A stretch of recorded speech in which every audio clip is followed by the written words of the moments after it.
believe it, episode number 7 of our 3rd season of Behind the Buzz, a Public Fit Theater Company's occasional podcast where we chat up the folks who are involved with putting together the processes that create the productions that make up the seasons of our growing resume of plays and staged readings. I'm Joe Kucan, APF's producing director, and I'm joined, as always, by artistic director Anne-Marie Pereth. Hi there. And I hinted about this the last time we chatted, and it all fell into place. So today, we are extremely excited to continue the conversation with Audrey Cefaly, the author of the final show of our 9th season, the remarkably beautiful Alabaster. Before we get into that, AM, do you want to just share with us really quick why you felt so drawn to this play and why you had to include it in the season? And keep in mind, Audrey's right here. She's listened to everything you say. Well, there's a lot of reasons. I mean, every time I describe this play, just like in sound bites, I'm like, yeah, it's about 2 lesbians and 2 goats. And people are like, what? But it's really more than just that. It's a play about love, and I'm always up for a good love story. And it's a play about trauma, and no matter who you are on this planet, you have some sort of difficult situation that you've been through, and I think that is highly personal for a lot of women and also very universal at the same time. We also were on a trip in 2021 where we were watching the news a lot, and there was that tornado in, I think it was Evansville, Illinois, and then I came in contact with your play about 6 months later, and I thought, wow, this is so relevant because, climate change is a big thing on my radar. So even though it's not a play about climate change, it is in a subtle way. Felt like Kismet.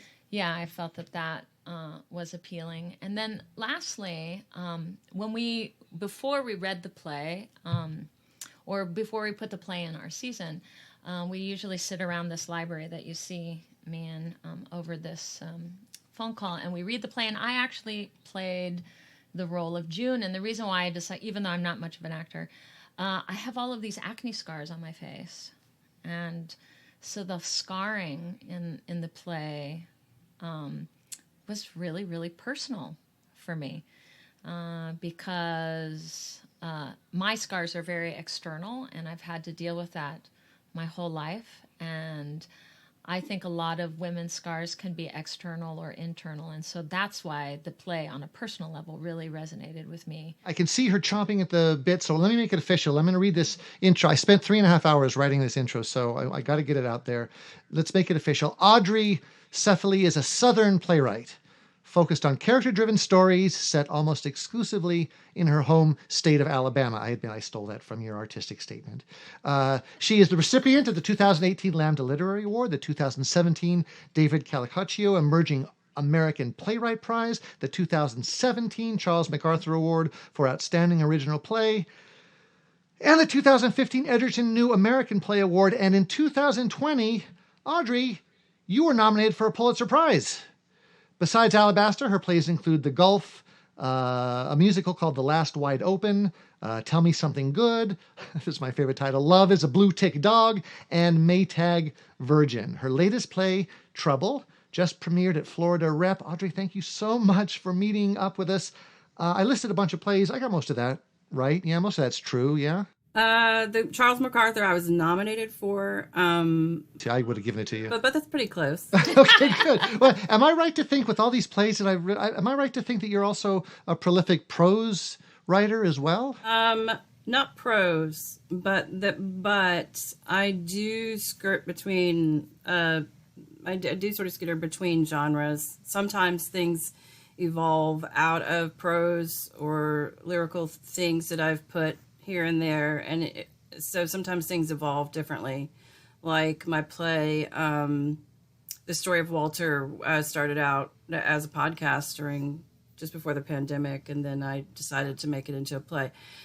And it may still end up being a novel, I don't know. Oh. I don't like to be boxed into form. I like to experiment with what things could be, because sometimes it's not supposed to be a play. Supposed to be something else. So you would say you're a writer and sort of leave it open-ended?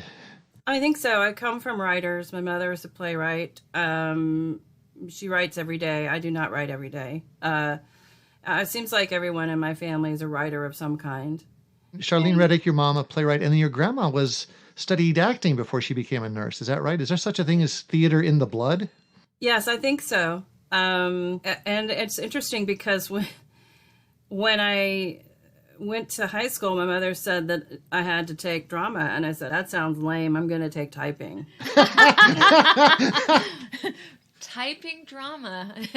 No, that's fair. The only thing I took away from high fun. school when I went to high school, the only thing I really learned, quote unquote, in high school was how to type. I think she's right. Okay. I eventually did take typing as well, but that first year she made me. She goes, "You just have to try it, and if you don't like it, that's fine, but you do have to try it." And what she knew was that there's this wonderful, legendary teacher there, who I still keep in contact with, Bobby Gamble. She's 90. I think she's 96 years old now, and she's so proud of me. I'll bet. But my dramaturg and I actually met just before that, Carolyn Messina, and we took drama together, and then we just had a sort of a lifelong collaborative, friendship.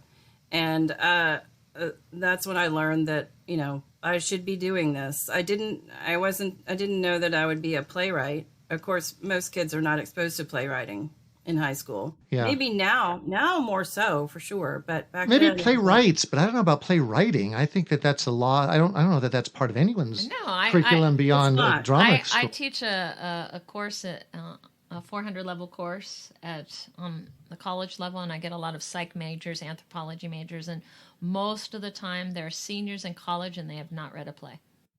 Well, yeah. Or sometimes even seen a play, College? but reading is a whole different. That's a whole different animal. Eh? Yeah, college. Yeah, Wow. it's amazing. Well, we're out here in the wilds of Las Vegas. You're in Alabama, where things are probably more. Well, we were very excited in high school because Beth Henley won the Pulitzer right around that time. Oh yeah. And she was my first love as a playwright, and so, we were exposed to that at the age of 16 years old, and for us, that was in central Alabama, that was kind of a racy play to be doing. Mm-hmm. Now it seems so benign, but, there was lots of stuff in there that we had to kind of like, well, how do we navigate this? It's crimes of the heart, right? You're talking about crimes of the heart. Crimes of the heart, right. Am I right in thinking that the acceptance of and kind of hunger for female playwrights has come a long way since Beth Henley and like Marcia Norman? I'm thinking, Heidi Wasserstein and or Wendy Wasserstein, the Heidi Chronicles and all that stuff. Or is that a dumb old white guy perspective?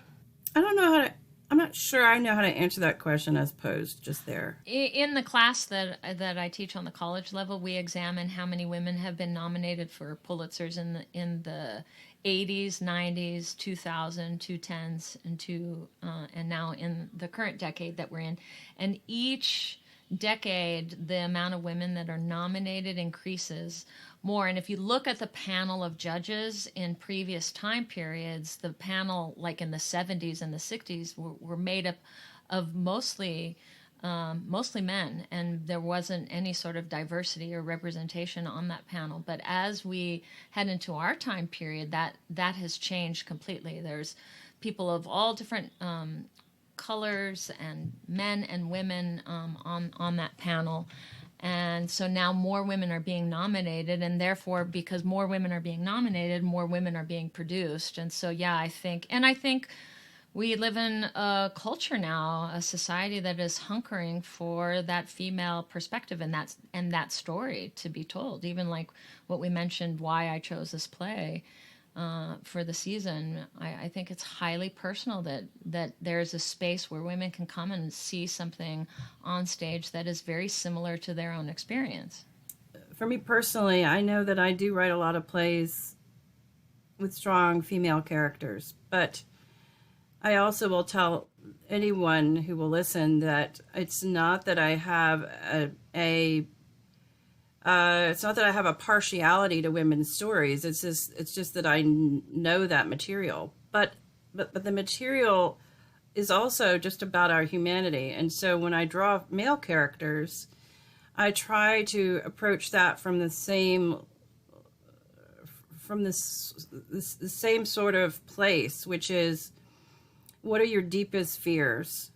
What are you most anxious about? What's causing you the most pain right now? And so I try to just go really deep with male and female characters. And I have been told over the years, we need your voice, Audrey. That your female characters are so wonderful. And sometimes when I write male characters, sometimes gently and sometimes not so gently, told to go back in this lane where we want you to be in. And I'm just, Yeah. I feel like that's such a disservice to writers. Anytime you say to them, stick with the thing that you're good at, which in this case is analogous to who I actually identify as a Also, human being. no woman wants to be told to stay in her lane. So why would women say to people that are different than them, we want you to stay in their lane? It seems like we would be hypocritical. They want me to continue creating content, and I will, and I appreciate that. But I also see that there are a lot of damaged, broken male characters that need a voice too. If I can do that in a way that feels honest and tender, then I feel like that is adding to the feminine side of the canon. Just because it's a male character doesn't mean that he's not capable of, some of the pathos, some of the deep longing, that I write in my female characters. And so I go there too. Can I ask you, there's a quote of yours, and this is, I think, in line with what you're saying. You're quoted as saying, in my work, I start with the audience in mind. And this kind of sounds like what you're talking about. Can you explain that quote to me? How do you start with an audience in mind? And is it the audience writ large, or a specific audience, or a Southern audience, or an audience of gentrified folk? What's the thought process that goes into starting with the audience? So just before we started recording, we were chatting a bit about Craig Wright, and I remember saying my experience watching one of his plays for the first time, Pavilion in Shepherdstown, and just feeling emotionally wrecked. And I think whenever anybody asks me what are my favorite plays, I will always mention the Pavilion. That's how, if I'm doing my job, how I want audiences to feel when they're experiencing my narratives. Can I plumb the depths of emotion? Can I get so deep with the character work and the subtext and what's really going on in the interior worlds of these characters that the audience really sort of has to relent to go along to this territory that I'm always sort of looking for. Now you say, well, is that an arrogant sort of viewpoint to say, well, I'm going to want you to feel something? I wouldn't call it that. I would say that if we're not, the kind of theater I want to create is of that emotional landscape. I'm not out there writing stories that are about our political world, allegorical tales of, our socioeconomic, landscape. I'm not doing adaptations. What I'm doing is creating characters from scratch who are really fraught. And I think when you focus on that kind of material, people are just going to automatically kind of see something in themselves in it, because you're trafficking in so many universal truths, which is, I feel alone, I feel forgotten, I feel angry, I feel that maybe I've run out of chances in life. This is why I write love stories, because far too many of us find ourselves at the crossroads, physically exhausted, emotionally and spiritually bereft, believing we are undesirable, unlovable, unfuckable, that we will never get it back, whatever it is, and that we have run out of chances. The rejection of that fallacy is the root of every love story ever told. Life is not done with you yet. Don't believe the hype. That's one of yours. Wow, that was well said. That's one of those guys. It's not me. That's an Audrey Cefaly original right there. I was saying, I don't just mean falling in love stories, Chekhovian love stories. I mean family. I would consider August Osage County a love story. Oh, I don't yeah. know if other people would, but I do. That's generational trauma. The pairing of a couple that are really struggling. They're really struggling, and the backdrop is this family drama. But if you really break it down, and that play used to intimidate me until I realized it's really just a series of, scenes with almost, little two-handers throughout. There's some that have three. But it's like, well, what are you going to do? Life is sometimes, and I think plays are too, character studies. What are you going to do about that one other person? Whether it's your parent or your child or your wife. And I have found that when I juxtapose a character and that one other person, we can get really deep, really quick, even in short pieces, with what I find really exciting, which is humanity, which is our shared humanity. Which I think is so present in all of our plays, but particularly in Alabaster. Maybe the best example of how intricately connected we are, because in Alabaster you have a series of events that happens, and I'm not going to say that it's a plot-driven play, although you could break it down that way, where there's a domino effect. If one thing needs to occur in order for our protagonist to move forward. And it's not what you think it is. Yeah. You think it is that June needs to leave the house that she's been stuck in for 3 years, but that's not it. What Right. needs to happen is, and I don't think I'm giving too much away, it's pretty much a well-known fact that Mother Bib, the mother goat, is very sick. Okay? Yeah. What's going to happen with Mother Goat? Well, Wheezy lays it out. Her daughter Wheezy lays it out. She says, when my mother dies, I'm out of here. June, I'm not going to keep taking care of you. I'm done taking care of you. I don't want to be burdened anymore. I'm tired of it. I need time for me now. I'm going to go do goat things. Why do you eat the okra? I give you carrots. This isn't about the okra, and I don't like carrots. You're a goat. Goats eat everything. I like her. She's not afraid. Stop. Go do your goat thing. Really? Go thing? Everything is set in motion for the next character to do what they need to do, the next character to do what they need to do. And I just think it's interesting how intricately tied we are as humans, because when one person pulls out of a toxic situation, everything starts to compress, to fall in, to falter, right? Mm-hmm. And in that moment, when we have escaped, whatever that is, escaped is, it's a word. It's not the best word, but it's a word. Whether it's a toxic job, a toxic relationship, a dead-end marriage. Maybe it's not toxic. Maybe it's just there's nothing going on, okay? Even when our children leave the nest, okay? They grow up and they leave the nest. Who are we now without that thing that was so much a part of our identity for so long that we no longer know where we begin and it ends? Mm-hmm. You say, well, I'm a mother. I'll always be a mother. Okay. But let's go a little deeper. What are you before you're a mother? You're a human. Mm-hmm. You're human. You're probably a woman. Not always, but you're probably a woman, and you have this child in a relationship, so that there's a dynamic there too. What are you when you extricate yourself from a situation, either by default, on purpose? You have to then take stock of who you are without that other thing. And I believe that is the most supreme form of self-love that we're afforded in life, is a moment to breathe and say, okay, well, who am I now? What do I do now? I wanted to ask you a question based on that explanation, because I was talking about it with the crew here prior. And when Bib dies and she's removed from that situation, and then Wheezy comes and says that she's out.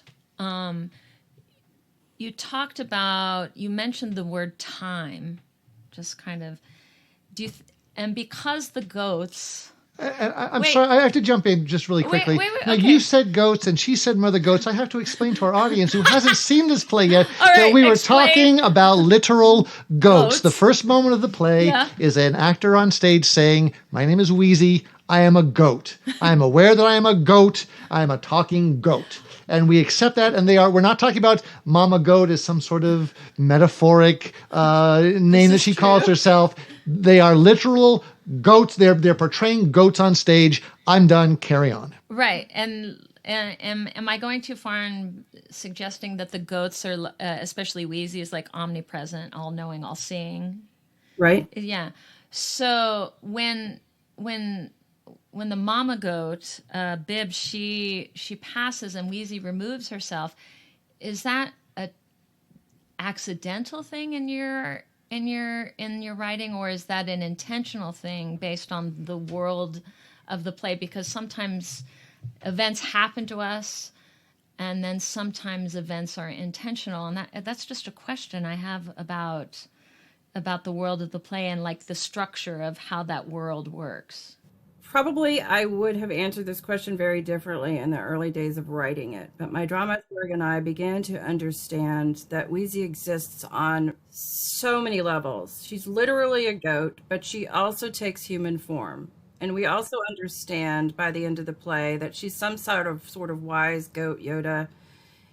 You say, well, when does Yoda leave when he does? It's like asking Yoda, how do you know when to leave, Yoda? Was that part of the design? Or if you understand that Yoda is the present, I don't know that I would ever made the connection of Alabaster and Star Wars. About the right time to go and all this kind of stuff. And what's fascinating about the play to me is that element of like that supernatural or fantastical element. That part of it sort of refuses to be defined. You can enjoy it on other levels, even if you never understand that there's this other higher instrument of the divine situation going on with Wheezy. And so you say, well, there's a practical consideration that even if she was a human, okay, let's take, for example, as an example, just for the sake of argument, that all four of these characters are human, right? And if she were human, and for me, it was useful to think of Wheezy as a human rather than a goat when I was writing her. And she's been a caretaker all this time for not only June and her PTSD situation, but also her mother, Bib, okay, in these recent years as Bib has declined in age and incapacity and is basically in hospice. But even before that was the caretaker of this entire farm and is basically a scapegoat for everything that's ever gone horribly wrong on this farm. And so she carries the pain of everything awful that's ever happened in this world, in this universe. She's at capacity. Wheezy's at capacity. And so as a human, she would be like, you know what? When Mama dies, I need to go someplace else because everything dies here. She actually says that. You have to leave this place.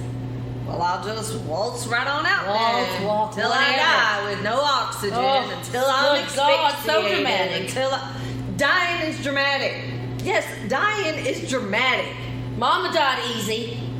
Mama wasn't dramatic. She died in her fucking sleep. Okay, Bib is a goat. That's right, June. Bib is a goat. I'm You're not a not goat. What are you waiting for anyway? Blueprints? You're not angry at me. Oh, how the hell would you know? You can't hurt me. I can stand it. Wheezy. Everything dies here. But then you say, well, but she's a goat. Well, so what? So what? Goats don't have feelings. Goats don't have aspirations. And you're like, okay, all right, so she's a goat. But if you think of it in human terms, it becomes very clear what's going on. And then in the higher space, I mean, I think of it as the higher space because hierarchically, it's something even bigger than that, which is that she's sort of this sage, this mystical creature who probably has devised a lot of what's going on today at this home, which the play takes place over a course of 24 hours. She probably made some of this happen, just like how Yoda made some things happen, and Gandalf and all these other wonderful sage creatures from all the stories that we've loved over the years. They just kind of know how to make things happen. You've opened up my mind now to like these sage-like characters, that they give us so much, but they also need, some rest and relaxation too. They also need to go to the spa and play a little tennis and, just have a little don't me they time. Always present to us as tired, Yeah. They're never young. And Yoda, we don't know how old he is, thousands of years old at this point. He's pretty old. Yeah, like what is Yoda doing when he's not, saving the world? How many more, young Jedis does he have to train so that until he's finally, they're always pulling him back in. What's that famous line? They're always pulling him back in. And that's how I feel like Yoda is, and all these other characters. It's like, I retired. There's always someone in one of these shows, whether it's a Rocky show or a movie where they're all in retirement. And somebody gets them back in and they're like, one last hurrah, let's get the band back together. And he's like, I'm only doing this for you or the money. That was something took me several years into the play before I understood that Wheezy exists at that level. And when I understood that, other things began to happen because I understood that she was making things happen. In the world premiere at Florida Rep, I remember we were a few days away from preview, and I said to the director, if we're to understand now that Wheezy is of the divine, and I'd been talking to my dramaturg about it, and Carolyn said, I sort of feel like, she's causing some of these things to happen. Like suddenly something in a scene is revealed. Well, I always thought that it would just be, Alice, the visitor photographer, she pulls back a tarp and there's some pictures there or something like that. Well, what if Wheezy is the one giving the Alice the idea to do that? I'm not talking about like shooting laser, it's not on a literal, like commanding her to do things, but, just breezily. You know how you can breezily walk past a person and suddenly they have an idea, that sort of device. And so for the world premiere, I said to the director, Jason Parrish, I said, you know what? Why don't we give Wheezy command of the whole stage? Just let the actor just command the whole stage. Instead of her sitting over with her mother most of the time, which is what I had written originally in the script, I said, I think at this point, what we know about Wheezy is she's in complete control. And if she really is all of those things, including narrator, instrument of the divine, let's have her just orchestrate the whole thing. It's difficult, though, because I don't want to limit and I don't want to dictate, and I also don't want it to come off as hokey. It's a fine line. I'm going to argue a little bit with you about your play. Please do. No, I completely see that. And from my reading of the play, it felt more, control is a word I would stick on me a little bit, just because of the way you've structured her exit and the way you've structured her awareness of the needs of the humans in the play. And I would suggest that, at least from my perspective, and again, I'm arguing with the playwright about her play, it's a really bad habit, Audrey. I'm a horrible human being. I don't mind it.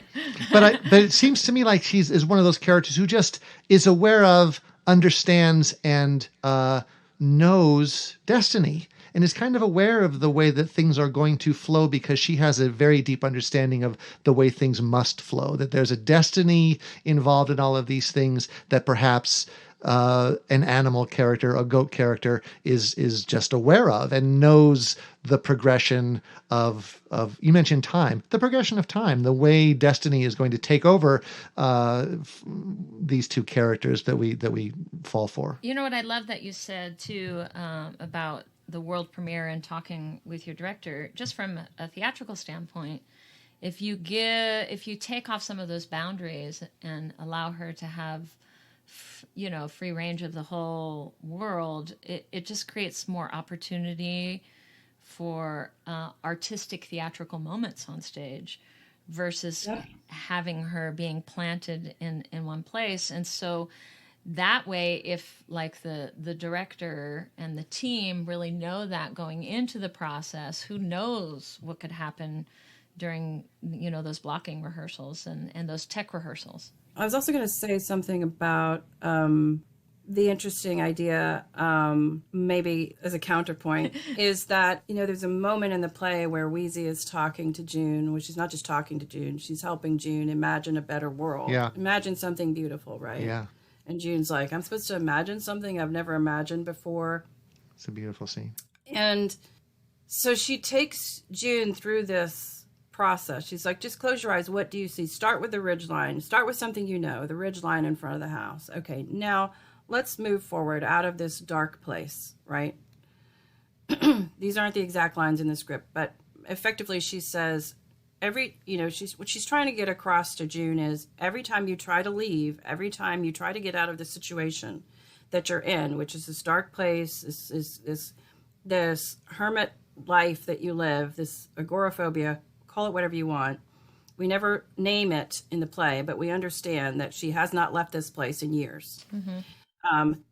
Things go dark for you. You say you run out of oxygen. You can get as far as the end of the pasture, and then it's outer space, oxygen free. You can't breathe, right?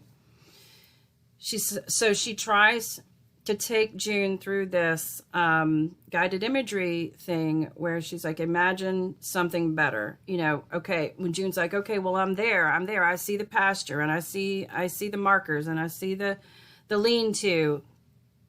And then she says, it's getting dark. It's dark. And Wheezy says, just keep pushing. Push through. June says, I can't. And eventually June is able to push through and see something beautiful. She can actually see something beautiful. Mm-hmm. And Wheezy, whether it says so in the script or not, here's the author telling you. Wheezy has a vested interest in that beauty. She needs to know that there's something out there for her too. Because remember, she's out. Her mother has just passed away. Yeah. She's out. And this is her last task. Her last task is to grab a hold of June's hand and say, bitch, listen, I'm out. You need to get a hold of yourself. You and I both know this is not healthy for you. You're going to have to take this first step. You're going to have to imagine something better for yourself, because until you imagine it, you're not going to be able to get there. And so as June sort of lifts herself out of this dark, she's got her eyes closed and she's imagining this world, and she begins to see things that are beautiful. Mountains, beautiful mountains. She thinks she's in a watercolor painting. Well, at that point, Wheezy is like in rapture. She even asks, she says, is it beautiful? And June says, oh, it is, right? Mm-hmm. Wheezy needs to know that the answer to that question is yes, because otherwise, what is her future, right? Mm-hmm. And so I think that's sort of adjacent to the question about how much of this is preordained, how much of this does Wheezy know in advance? Mm-hmm. And I think the answer is she knows most of it. Wheezy needs to know that there's something beautiful waiting for her. She doesn't necessarily know what it is. She may know everything else that's going on, but I don't know that Wheezy knows what's. It's so funny. Next. That's prior to getting on to the call here. That was the scene I was discussing with the team here, and so I was looking at it, and you're right. It says it. Is it beautiful? Oh yes, it is. It's open. It's wide open. So that. Yeah. Of course, that would appeal. That language would appeal to Wheezy. Wide open space, where she's not confined by taking care of her mother or taking care of this other person. Like all that possibility. And so, it's not just a story about June. It's like they're walking side by side together. Yes, that one character has that omnipresent perspective, but yet she doesn't know everything, which keeps it really, really interesting. Because if she knew everything, then right, it's funny too, because I even asked. I was like, "Oh, she sees her friend from the third grade in that image," and I wondered about that as well. That just that little add to that imagery. I thought that was nice. That redheaded girl driving that car really fast.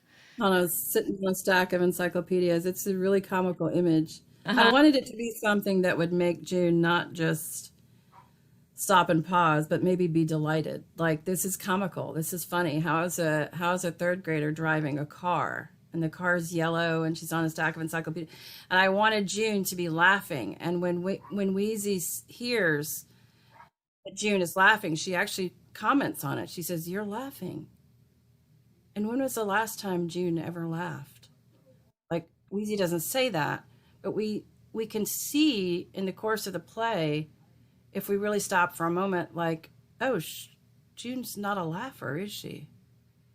She's too deep in it. She doesn't remember what that is. Laughter, just abandoned with laughter. Like, which is odd because she's so funny. She's a funny character. She cracks. Oh, She's sardonic. She's busy making everyone else laugh, but she doesn't laugh. Well, I think it's a little naughty too, because I mean, I remember actually stealing the car at 12 years old and driving it around the neighborhood with all my girlfriends, you know. And so I just put myself right in that car. I was like, oh, I know. And your pet goat, ironically, too, which is weird. You have no idea. No. Yeah, it's a little naughty. It's a little dangerous. And while she's been through this harrowing situation, which is dangerous, she doesn't attempt to do anything dangerous anymore because she's been through that experience. So that image it's a fascinating image that you put there. Yeah. Thank you. What is, Audrey, what is the Southern voice? I hear this from a number of playwrights in the South, or writers in general from the South, who profess to writing with the Southern voice. We're in Las Vegas. I was born in Las Vegas, a sort of nondescript, regionally barren, culturally barren kind of. I don't know that we have an accent or a culture, so the Southern voice I find very appealing, even if I don't really know what it is or how to define it. My first two loves as a young actor in Alabama were Tennessee Williams and Beth Henley. Of course. And I feel like in any one of my plays, you're probably going to get some of both of those. But also maybe a heaping helping of you know, Mike Nichols or Altman or my favorite movie is Broadcast News, and so and that may be in big part because of Holly Hunter, who I've adored for years. But I just find that not only is Alabama where I was raised, and these stories feel very comfortable writing in that vernacular, but also that there's a musicality to it that I treat almost with a reverence and an irreverence, because I like to use the musicality of the Southern voice, but in a way that might be a bit unusual. Peter Marks once remarked that one of my characters in the Gulf sounded like she'd swallowed a dictionary. Or was it he? He said something. He didn't say. I think someone else said that, but he felt like that the character of Betty, who's kind of, you know, she's trying to get smart. She wants to go to school and she's reading books, and so she sometimes gets the word wrong, but she sometimes gets the word gloriously right. And so that's what I like about having the controls there allows me to create these characters that I think Peter Marks called Betty a contradiction, a confused. I said, no, Peter, she's not confused. She's a contradiction. And I think the same could be said for June in this world of Alabaster. But that's only because we look at characters who speak in that very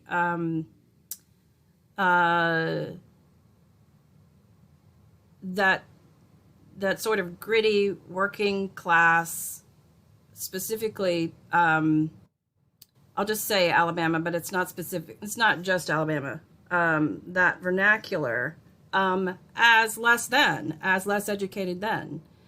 But that, a lot of that has to do with the accent, which, you know, I'm surprised. I was expecting to hear an accent from you, Audrey, when we dialed up. Well, if my dramaturg was here, and I almost wanted her to, she couldn't make it, but I was going to ask her to join us. She still has her accent. Yeah.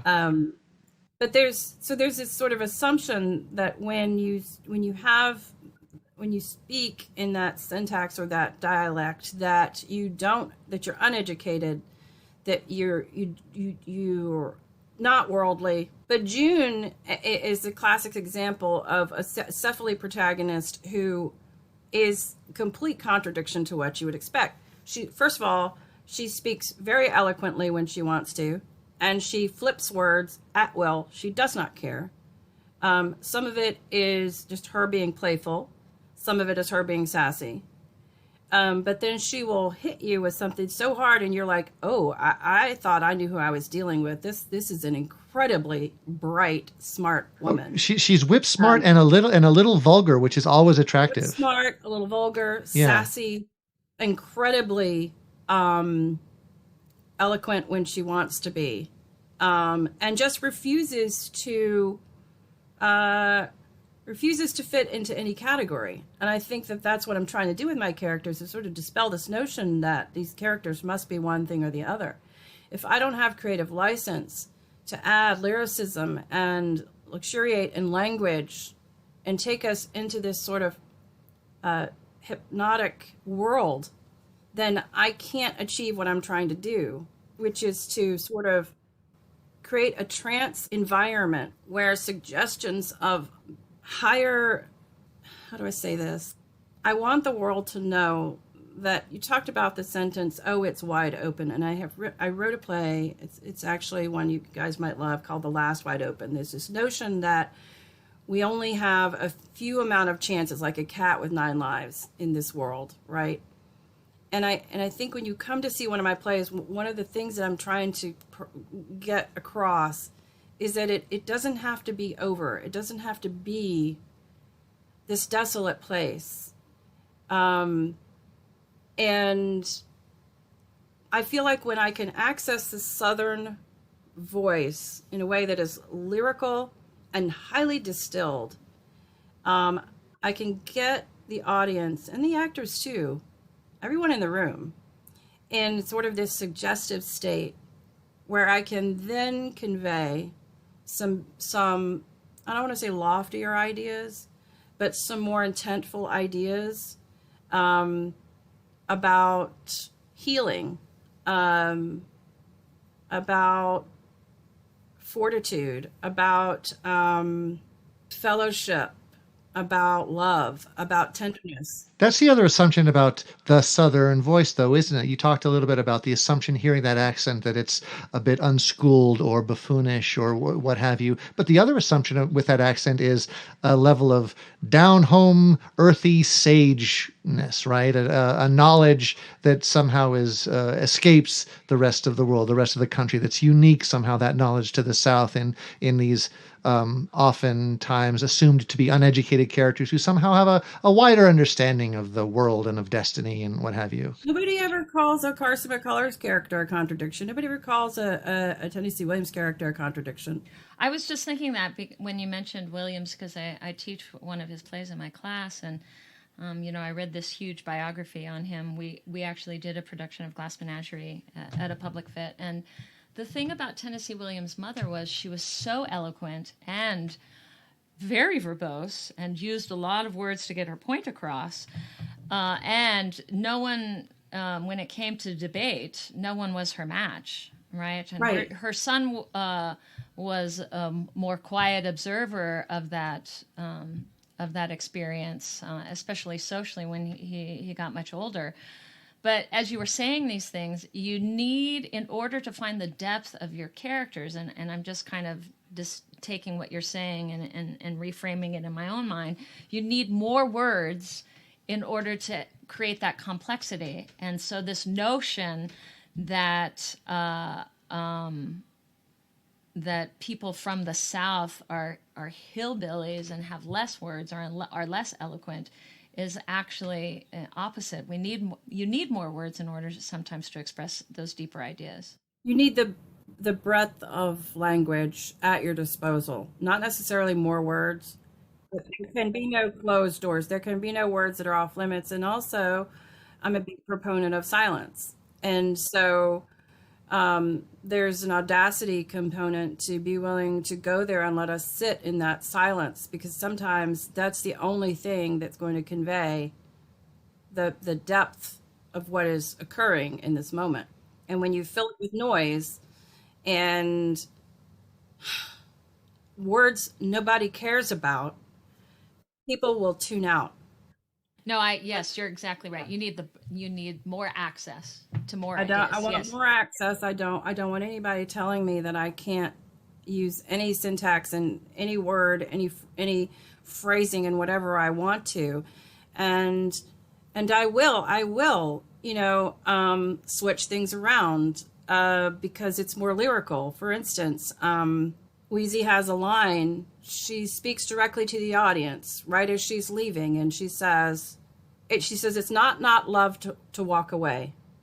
Hate me if you need to. I need nothing but a sense of good direction.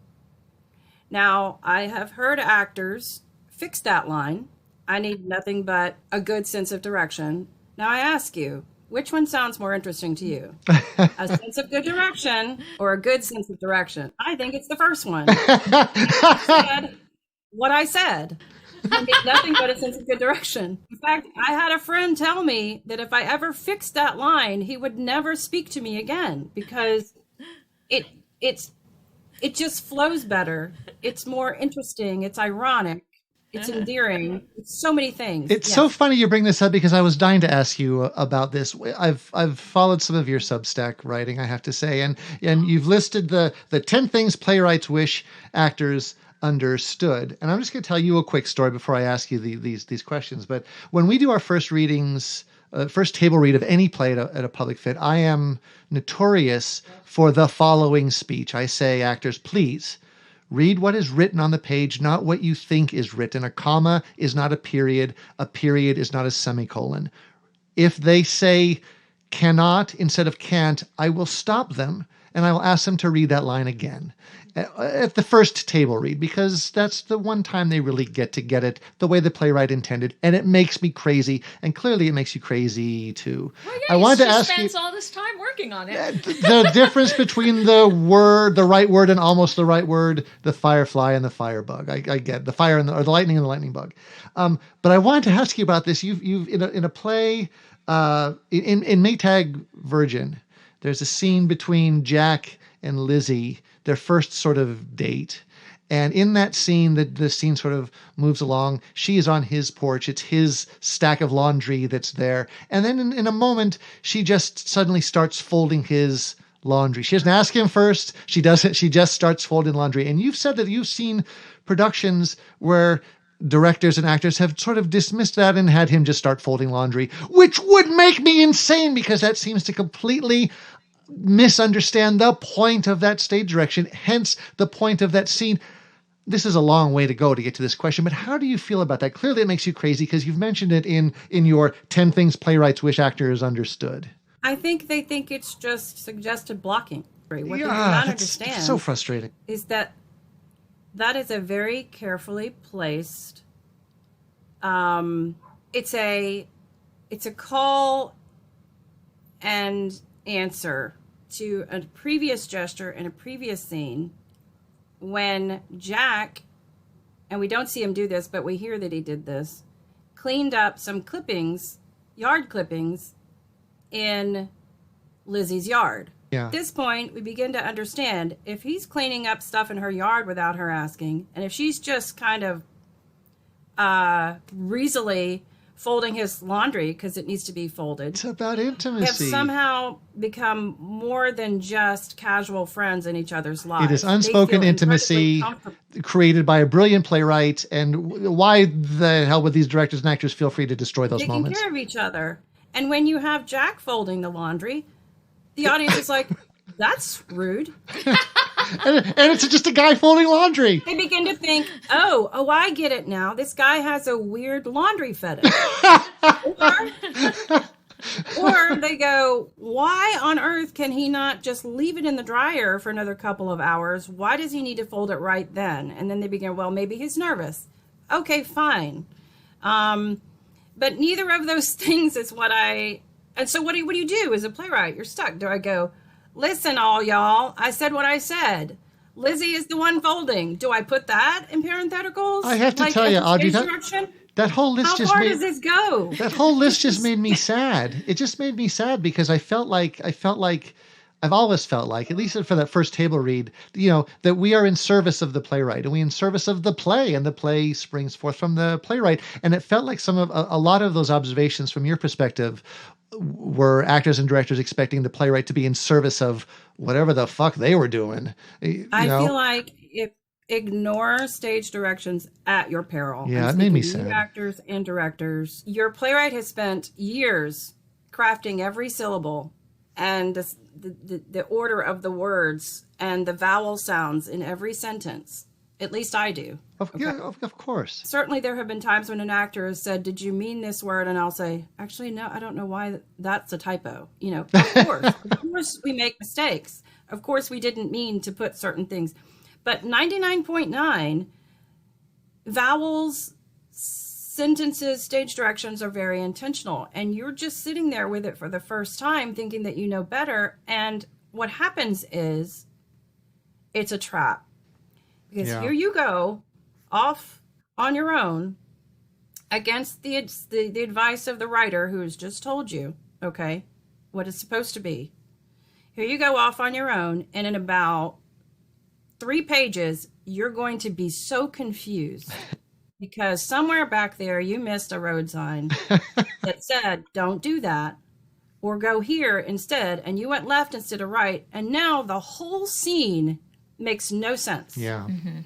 And you're like contorting yourself, trying to figure out how to make this moment make sense, when all you really need to do is go back there and check for the sign, because the road ended about 500 yards back. I think that's just a symptom, though, of how great you are as a playwright, or some playwrights can be, that it just seems so easy. These words just flow. And what does it matter if I say thigh instead of tight? It's just these things just sort of come out. And it's a testament, I think, sometimes to good writing, but it's very frustrating. The other thing that you wrote that I love so much were the 52 words in a playwright's vocabulary.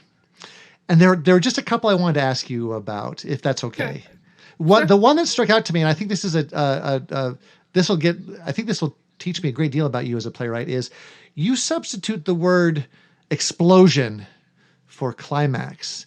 And for our 101 listeners, the climax of a play is where all the tension is building towards a moment, and then suddenly that climax happens. You don't call it a climax; you call it an explosion. Why the difference between? Speaking about the right word, why the difference in that definition, or that label rather? Well, just for our listening audience that may be new to me, I barely went to college. I did go to college for a while, not for playwriting, and I certainly I don't have a degree in playwriting. So I couldn't tell you the Aristotelian, I don't know all of the classical structures of plays. I don't know all of the words for things. And so I'd find myself in rehearsal rooms with directors using my words for things. And a director would go, what does that mean? I'll say, that's core. That's core. And they'll go, what is core? That's what I call, part of the story that, maybe we think about not cutting or put it someplace else. Like, I'm really big on cuts. I love cuts. But sometimes a director may ask you to look at a page, several pages of dialogue, and they'll suggest trimming. But they aren't, they don't know the script well enough to know that, page 3, that's just mostly fill, and page 1, that second section is really kind of core to the central sort of theme of the story. Uncuttable. It is uncuttable. But so for explosion, to me, the reason I think of it as an explosion is because years ago I read a book called Backwards and Forwards, which I know a lot of us know, that wonderful book. Well, it may not necessarily be a playwriting book, but I as a new playwright looked at it and thought, oh, this is so connected to what I'm trying to do. I'm trying to create, an interesting story for the stage. And what this writer is telling me to do is to think about the structure of a scene in terms of action, not just somebody said this and somebody said this and somebody said this, but action, right? And so I thought, he's saying that if you analyze a script backwards and go, well, what happened just before that? And then before that, and before that, you will quickly begin to understand a scene that you might not understand if you're trying to look at it going forward. You'll see where the holes are. You'll see where the holes are in the your, holes are. yeah. And so I started writing my plays backwards. I would think of something interesting, like something's on fire, or somebody just pushed somebody out of a boat, or, and go, why did that person push that person out of a boat? Because he was on fire, duh. So you started with the explosion and you went backwards. Well, I began to think of everything that came before it as a pileup, which is a word some of us use from the acting world, right? As a pileup, and then what happens when things pile up and pile up and pile up? I mean, eventually something's got to give. And I felt like if that moment of give, when something finally broke loose, didn't feel like an explosion, then I hadn't chosen the correct action just before it. So if you say, well, somebody pushed somebody out of a boat, that feels explosive to me. Mm-hmm. That's big. Mm-hmm. Something must have happened. And I don't mean accidentally pushed them out of a boat. I mean actually pushed them off of a boat into open ocean water. That's pretty explosive. Mm-hmm. So if I say, well, what comes just before that? Well, it could be that somebody was just joking. It could be somebody is trying to kill someone intentionally. It could be they want them to learn to swim on their own the hard way. It could be betrayal of some kind, right? And then when I have those options in front of me, I always ask myself, which one of those, first of all, energizes me as a writer? I don't want to write about somebody having to learn to swim. I don't want to write about these other three, but certainly betrayal, which is adjacent to passion.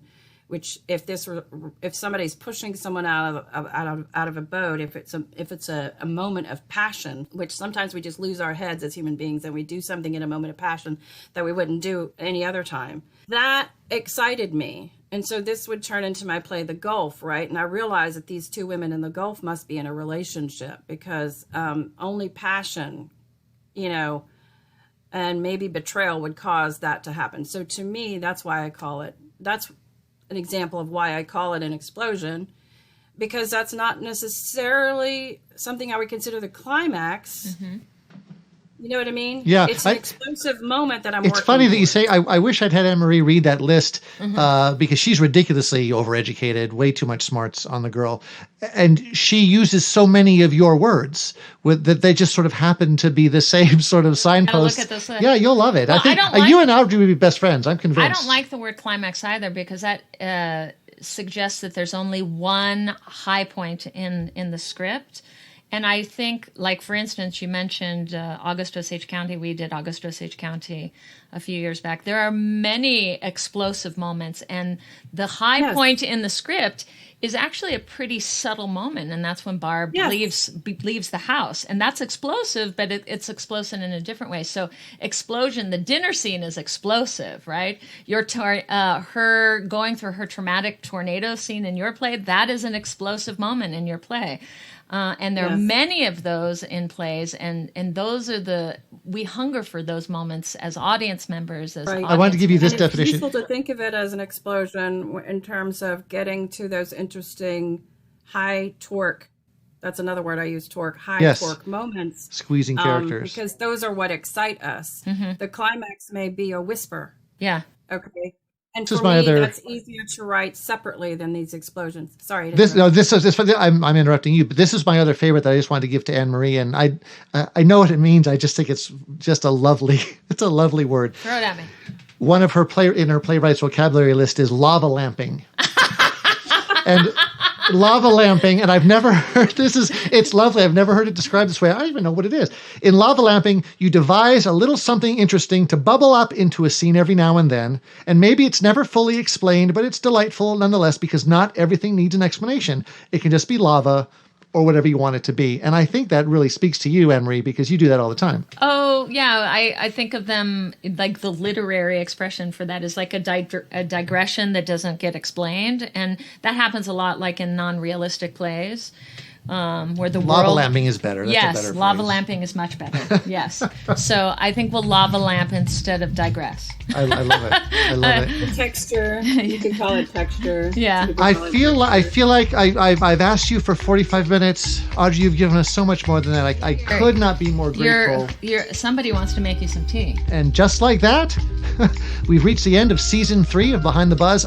Seriously, I can't thank Audrey Cefaly enough for joining us in doing what we love best, talking about theater. Her ridiculously beautiful play, Alabaster, will close out our 9th season with a stage reading on June 30th and July 1st, as we just mentioned, at the Flamingo Library. Check out our website for more information.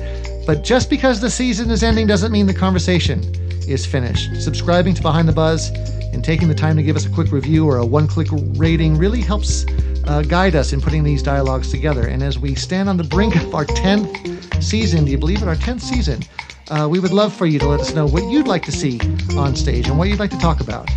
You can get a hold of us at behindthebuzz@apublicfit.org. Your comments and suggestions really do help us improve the lineup of productions and conversations that make a public fit work. Please keep in touch.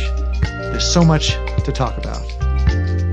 Behind the Buzz is a product of a public fit theater company. It is directed by Anne-Marie Pereth and me, Joe Kucan, and is recorded, mixed, and edited by the sensational Diane Walton.